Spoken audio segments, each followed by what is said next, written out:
TDP జాతీయ ప్రధాన కార్యదర్శి నారా లోకేష్ జన్మదిన వేడుకలు వెంకటాచలం టీడీపీ కార్యాలయం నందు ఘనంగా నిర్వహించారు. పై కార్యక్రమంలో సర్వేపల్లి నియోజకవర్గ టీడీపీ సమన్వయకర్త సోమిరెడ్డి రాజగోపాల్ రెడ్డి పాల్గొన్నారు. పై కార్యక్రమంలో టీడీపీ నాయకులు కార్యకర్తలు భారీగా పాల్గొని బాణసంచాలతో భారీ కేక్ ని కట్ చేసి నారా లోకేష్ కి జన్మదిన శుభాకాంక్షలు తెలియజేశారు. పై కార్యక్రమంలో ఆయన మీడియాతో మాట్లాడుతూ ఇటువంటి జన్మదిన వేడుకలు మరెన్నో జరుపుకోవాలని ఆయన అన్నారు.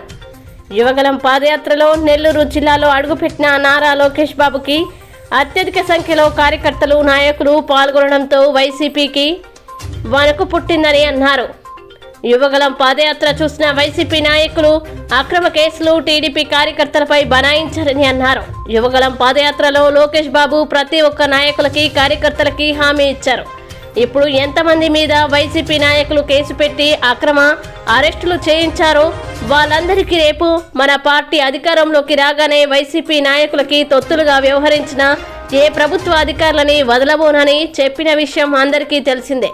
మా నాయకుల జోలికి కార్యకర్తల జోలికి వస్తే ఏదో సినిమాలా చెప్పినట్టు వైసీపీ నాయకులకి రంగు పడుద్దని హెచ్చరించారు. పై కార్యక్రమంలో టీడీపీ మండల అధ్యక్షుడు గుమ్మడి రాజా యాదవ్, టీడీపీ సీనియర్ నాయకులు మురళీధర్ రెడ్డి, టీడీపీ నాయకులు మరియు కార్యకర్తలు పాల్గొన్నారు. ఈరోజు మన యువ నాయకులు, మా యువత మొత్తానికి ఆదర్శమైన నారా లోకేష్ గారి పుట్టినరోజు. ఆయన పుట్టినరోజుని నియోజకవర్గంలోనే కాదు రాష్ట్రం మొత్తంలో బ్రహ్మాండంగా జరుపుతూ ఉన్నారు. మన సర్వేపల్లి నియోజకవర్గంలో కూడా ప్రతి మండలంలో వేడుకలు జరుపుకుంటూ ఉన్నాం. ముఖ్యంగా నారా లోకేష్ గారి యువగలం పాదయాత్రలో 3132 కిలోమీటర్లు ఒక సంవత్సరం పాటు రాష్ట్రం మొత్తం తిరిగి యువతలో ఒక ఉత్సాహాన్ని నింపి నేనున్నాను మీకు అన్న భరోసా ఇచ్చి ఆయన ఎప్పుడైతే నెల్లూరులోకి అడుగు పెట్టాడో నెల్లూరు టర్న్ అయిపోయింది, వన్ సైడ్ అయిపోయింది. నెల్లూరు వార్ వన్ సైడ్ అయిపోయింది. ఆయన సర్వేపల్లిలో అడుగు పెట్టినప్పటి నుంచి వేలాది సంఖ్యలో యువత ఆయనతో అడుగడుగును అడిగేసి ఆయన రూరల్లో హ్యాండ్ ఓవర్ చేసేంత వరకు 25,000 మంది ఆయన సభని తీసుకొచ్చి సక్సెస్ చేసి ఆయన రూరల్లో హ్యాండ్ ఓవర్ చేసేంత వరకు యువత ఆయన వదిలిపెట్టలేదు. ఆ రోజు నుంచి ఈ రోజు వరకు ఏ కార్యక్రమం వచ్చినా, ఏ ఎలక్షన్ వచ్చినా, ఎమ్మెల్సీ ఎలక్షన్లో గెలిచాం, బై ఎలక్షన్ల కాడి నుంచి ప్రతి దగ్గర బ్రహ్మాండంగా పార్టీని స్ట్రెంగ్తన్ చేసుకున్నాం. పార్టీ చెప్పిన ప్రతి ప్రోగ్రామ్ని సక్సెస్ చేసుకుంటాను ఆయన ఇచ్చిన స్ఫూర్తితో. లోకేష్ అన్న ఒకటే చెప్పాడు, ఈ సందర్భాన దాన్ని మళ్ళీ చెప్తా ఉన్నా, మా కార్యకర్తల జ్యోతికి వచ్చిన వాళ్ళందరూ ఒక ఎర్ర బుక్లో రాసుకొని ఉన్నాడు.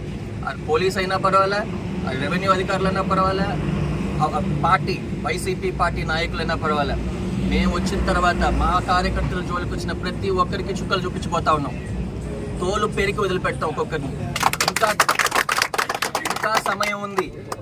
ఈ 10 రోజుల్లో అయినా బుద్ధి తెచ్చుకొని కొంతమంది అవతల పక్కకి వెళ్ళి వాగుతూ ఉన్నారు, వాళ్ళకు కూడా చెప్తా ఉన్నాం, మీకు ఎలక్షన్ వరకు, ఎలక్షన్ తర్వాత ప్రతి ఒక్కరికి మ్యూజిక్ స్టార్ట్ అవుతుంది. అదేదో సినిమాలో అన్నట్టు రంగు పడుతుంది మీ అందరికీ. అందుకని ప్రతి ఒక్కరు వాళ్ళు దగ్గర పెట్టుకొని మాట్లాడండి. సోమిరెడ్డి గారి జోలికి వచ్చినా, మా తెలుగుదేశం పార్టీ కార్యకర్తల జోలికి వచ్చినా ఎవరిని వదిలిపెట్టేది లేదు. ప్రతి ఒక్కరికి వడ్డీతో సహా తిరిగిచ్చేస్తాం. మా లోకేష్ అన్న మాటగా చెప్తా ఉన్నా, ఎర్ర బుక్లో ప్రతి ఒక్కరి పేరు నోట్ చేసున్నాం. ఎలక్షన్లో బ్రహ్మాండంగా చేయబోతా ఉన్నాం. 24 తర్వాత మీరు చూడబోయేది కొత్త తెలుగుదేశం పార్టీ, లోకేష్ అన్న తెలుగుదేశం పార్టీ. ఈ పార్టీలో ఎవరిని వదిలిపెట్టేది ఉండదు. మా కార్యకర్తల్ని కాపాడుకుంటాం, మా పార్టీని కాపాడుకుంటాం, బ్రహ్మాండంగా రాష్ట్రాన్ని డెవలప్ చేస్తాం. 20 లక్షల ఉద్యోగాలు ఇస్తారని చెప్పి హామీ ఇచ్చారు చంద్రబాబు గారు, లోకేష్ అన్న. అది వాళ్ళ బాధ్యతగా తీసుకుంటారు. ఒకసారి డెవలప్మెంట్ చేశారు కాబట్టి ఈసారి కూడా అంతకంటే రెట్టింపు ఉత్సాహంతో పనిచేసి రాష్ట్రాన్ని డెవలప్ చేసుకుంటాం, యువతని కాపాడుకుంటాం. ఇంతకంటే మంచి రోజులు మాకు రావు.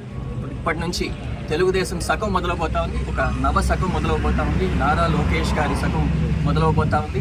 ఆయన ఆధ్వర్యంలో యువత మొత్తం కష్టపడి పనిచేసి పార్టీని పవర్లోకి తీసుకొస్తాం. నమస్కారం.